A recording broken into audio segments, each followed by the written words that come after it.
Akhirnya setelah saya cari-cari, ada satu hal yang insya Allah saya lebih tahu daripada beliau, dan beliau nggak mungkin lebih tahu daripada saya. Apa itu? Rasanya babi gimana? Ustadz, Ustadz Adi Hidayat dari kemarin mencoba menelpon antum nggak bisa-bisa. Saya langsung mencelos kemudian jantung saya. Lalu saya mikir begini, Ustadz, ini saya kemarin salah ngomong apa gitu.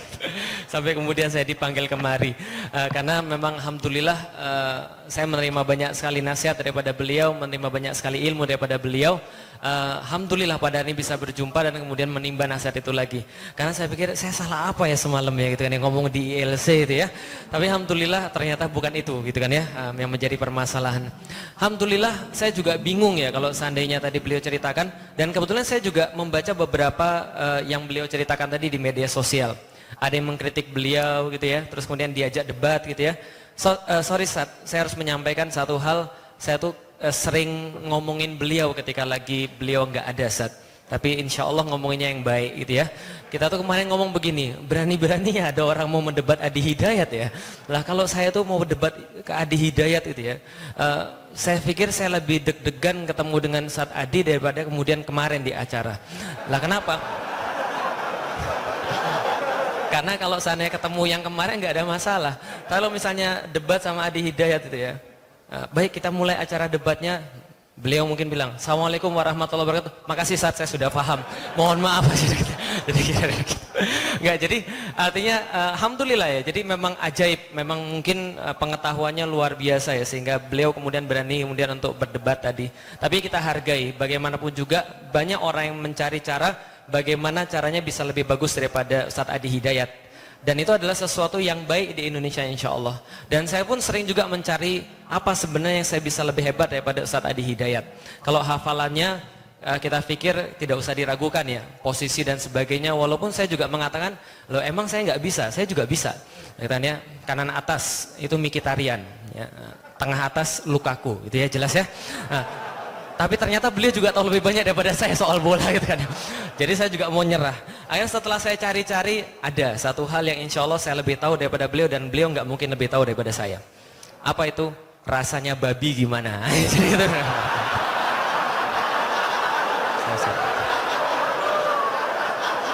Nanti jangan sampai di media sosial antum posting kayak itunya. Nggak, jadi gini Bapak Ibu sekalian atau teman-teman sekalian. Alhamdulillah. Jadi kita ini hidup di dalam dunia yang memang sekarang lebih banyak dunia mayanya ya. Dan saya sudah nulis dalam buku saya judulnya The Art of Dakwah, bahwa dalam buku The Art of Dakwah ini ada perubahan lanskap dakwah yang sangat besar. Yaitu adalah bahwa dakwah ini mulai banyak sekali di media sosial. Dan itu mulainya ketika tahun 2007. Ketika teman-teman lebih banyak punya handphone, dan bahkan waktu itu pun tukang becak pun punya handphone. Dan peningkatannya itu tinggi sekali. Jadi kalau bisa dibandingkan datanya pada tahun 2014 itu BPS mengeluarkan data bahwa tahun 2014 dan tahun 2015 prediksi mereka pengguna internet itu sudah 88 juta orang. Bisa dipahami ya? Jadi 88 juta pengguna internet. Setelah kemudian diteliti pada tahun 2015 ternyata bukan 88 juta pengguna internet, tapi 96 juta pengguna internet. Sekarang katanya roughly sekitar 100 sampai 115 juta pengguna internet di Indonesia. Yang menarik adalah teman-teman sekalian, setelah dilihat daripada data BPS tadi, ternyata di antara 100-an juta pengguna internet itu, ternyata 80% di antara mereka adalah namanya digital native. Digital native ini adalah orang-orang yang mereka lebih banyak hidup di media sosial dan sudah tidak lagi analog. Kalau saya, Ustadz Adi, itu lahir di zaman analog, tapi beraktivitas di dunia digital. Maka kita sebenarnya penjembatan antara dunia analog dan dunia digital. Tapi ada orang-orang yang sudah lahir di dunia analog nggak bisa beradaptasi dengan dunia digital. Ada pula orang-orang dunia digital yang tidak lagi tahu tentang dunia analog. Inilah namanya digital native. Ciri-cirinya dipublis oleh media, ciri-ciri digital native ini adalah satu, mereka lebih rela kehilangan kuping daripada kehilangan paket internet. Ini mereka. Jadi saking kemudian keterlibatan mereka dengan HP ini sangat tinggi sekali dengan gadget ini.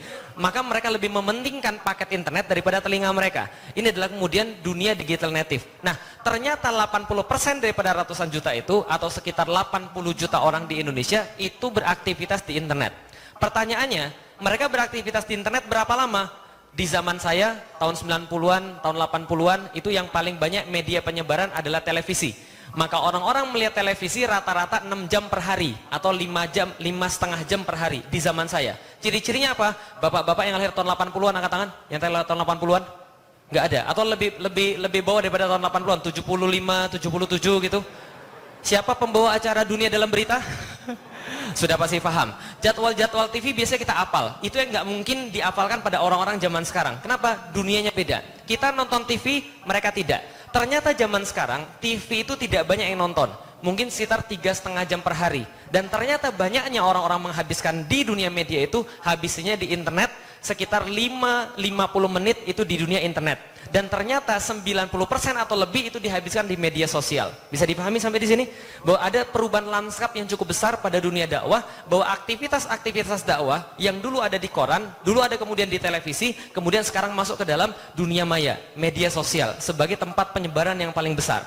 Maka siapapun yang bisa eksis di dunia maya, maka dia memimpin apa yang terjadi di dunia nyata. Begitu Ustaz. Alhamdulillah gitu. Ini bukan apa-apa. Saya jadi grogi. Masyarakat nyata, masyarakat analog, prolog. Baik, jadi kita lanjutkan. Alhamdulillah. Jadi ini adalah kemudian perubahan lanskap yang cukup besar. Nah sehingga banyaklah kemudian perdebatan-perdebatan itu sekarang dunia media sosial teman-teman sekalian. Nah perlu kita sampaikan sebenarnya teman-teman sekalian, apa sih kunci daripada semua ini? Kunci yang pengen saya sampaikan pada malam ini sebelum kita kemudian sholat isya adalah inti daripada dakwah teman-teman sekalian yang mengawali daripada adab, ilmu dan sebagainya yang saya pelajari dari beliau, saya pelajari daripada ustadz-ustadz yang sekarang insya Allah ikhlas berdakwah di Indonesia. Ini ada satu hal yang menjadi inti daripada dakwah. Andaikan kita berbicara tentang ukhuwah, maka inti daripada ukhuwah adalah mahabbah, saling cinta di antara kita. Tapi inti daripada dakwah adalah rahmah, adalah rasa cinta. Maka kemudian Rasulullah Sallallahu Alaihi Wasallam itu menyampaikan dalam salah satu hadisnya, la yu'minuna ahadukum hatta yuhibba li akhi ma yuhibbu li nafsih. Tidak beriman seseorang sempurna keimanannya sebelum dia mencintai bagi saudaranya apa yang dia cintai bagi dirinya sendiri. Coba kita lihat teman-teman sekalian. Antum nonton misalnya bioskop misalnya, satu film yang bagus. Abis nonton bioskop, kalau antum senang dengan bioskop tadi, filmnya, antum pasti akan sebarkan kemana-mana. Antum baru pulang dari satu restoran misalnya, habis makan satu makanan yang enak, antum pasti pengen ngajak orang yang paling antum cintai dalam hidup antum, betul kan ya? Kalau andanya yang jomblo-jomblo gitu kan ya, ini kan banyak yang jomblo, ingat ibunya gitu kan ya, mau ngajak ibunya makan hal yang sama. Kenapa? Karena dia mencintai ibunya. Begitu dia mendapatkan sesuatu yang baik untuk diri dia pasti akan kepikiran pada seseorang yang dia cintai. Sama seperti seorang pengemban dakwah. Seorang pengemban dakwah yang melatari seluruhnya adalah cinta yang Allah berikan bagi dia. Karena Islam ini adalah agama cinta, maka Allah memulai Al-Quran ayat-ayatnya dengan kata-kata apa? Bismillahirrahmanirrahim. Dengan nama Allah yang Allah itu maha pengasih, semuanya dia kasih, semuanya dia beri dan maha penyayang. Dan sayangnya Allah itu diberikan pada orang-orang yang mukmin yang ketika dia mengucapkan 2 kalimat syahadat, maka muncullah kemudian rasa cinta pada Allah, rasa cinta akan agama ini, dia menemukan Islam. Ya Allah, betapa tenangnya diri saya ketika sujud, mendapatkan Tuhan yang benar, mendapatkan yang disembah yang benar. Ya Allah, ternyata lengkap sekali ajaran Islam. Bagi diri saya manfaatnya seperti apa? Bagi hidup saya manfaatnya seperti apa? Nggak akan ada masalah antum kalau antum menerapkan Islam. Saya pun merasa begitu. Ketika dia merasa Islam bermanfaat buat dia merasa Islam tuh keren buat dia merasa Islam tuh hebat buat dia pasti akan nyebarin pada orang lain. Nah maka ketika ada yang nanya pada saya, Ustaz, bagaimana caranya supaya kita ini tetap istiqomah dalam berdakwah? Karena mahasiswa ini kadang-kadang disibukkan dengan PR, disibukkan dengan tugas, disibukkan dengan ujian-ujian, disibukkan dengan tesis, disibukkan dengan skripsi dan sebagainya. Saya bilang sama dia, antum cinta gak sama Islam? Antum cinta gak dengan Allah dan Rasul? Kalau antum mencintai Islam, mencintai Allah dan Rasul, antum pasti akan mencintai manusia. Kalau antum mencintai manusia, antum mau apa yang antum rasakan itu dirasakan oleh semua manusia. Dari situ muncul orang berdakwah dari hati, karena dia cinta pada orang-orang. Nggak akan muncul dia menyalahkan orang lain dengan sedemikian mudah. Lah kenapa? Karena dia cinta. Contoh, pengantin baru, itu biasanya masih banyak rasa cintanya. Betul begitu? Kalau misalnya istrinya kesandung gitu kan ya, kemudian dibilang, sakit di mana dek? Ada yang perlu diperbaiki di mana? Ini jalannya memang parah ini. Masa kamu sampai tersandung? Itu pas masih ada banyak cinta. Tapi biasanya kalau sudah nggak ada cinta lagi, yang ada adalah menyalahkan, gitu kan ya? Istrinya kesandung, ngomongnya kayak tadi. Bukan, ngomongnya, makanya kalau jalan pakai mata. Misalnya gitu. Lah dia mulai menyalahkan. Dia seneng ketika ada orang lain berbuat salah. Karena dia bisa bilang, makanya bener kan yang saya bilang kan, kamu si bandel. Dia mulai senang menyalahkan. Padahal orang dengan rasa cinta itu, ketika dia berdakwah, dia menemukan orang lain berbuat salah, dia sedih. Bahkan mau ngomong aja sulit. Kalau ini adalah nggak merupakan suatu kewajiban, maka ini adalah dasar daripada segala-galanya.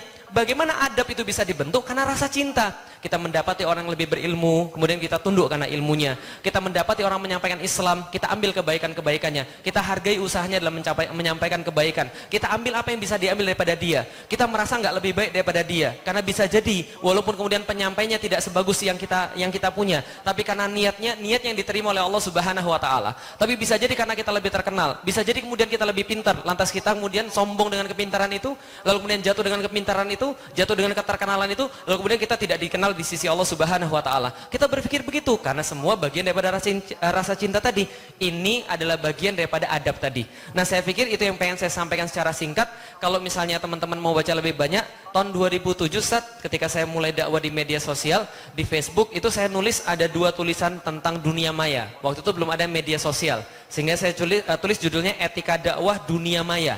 Itu ada 2. Yang pertama adalah etika debat dan diskusi. Yang kedua adalah etika posting dan bersikap. Jadi bagaimana sih ketika antum bersikap di dunia maya?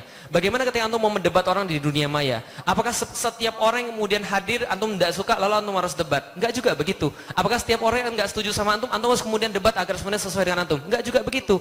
Kadang-kadang ada waktunya di mana kita menjelaskan, ada waktunya di mana kita kemudian meninggalkan. Nah, kapan kemudian proses itu terjadi? Nah, itu kemudian saya tulis judulnya Etika Dakwah Dunia Maya 1 dan 2, tentang etika posting dan bersikap, dan satu lagi tentang etika debat dan diskusi. Nah, itu bisa dibaca di felixyao.com. Artikel sederhana saja, saya cuma merangkum beberapa dalil tentang kemudian diskusi dan debat, tentang posting dan bersikap yang disesuaikan dengan zaman now. Baik, terima kasih teman-teman sekalian. Ini bisa saya sampaikan selaku Ustadz dunia maya, gitu kan ya.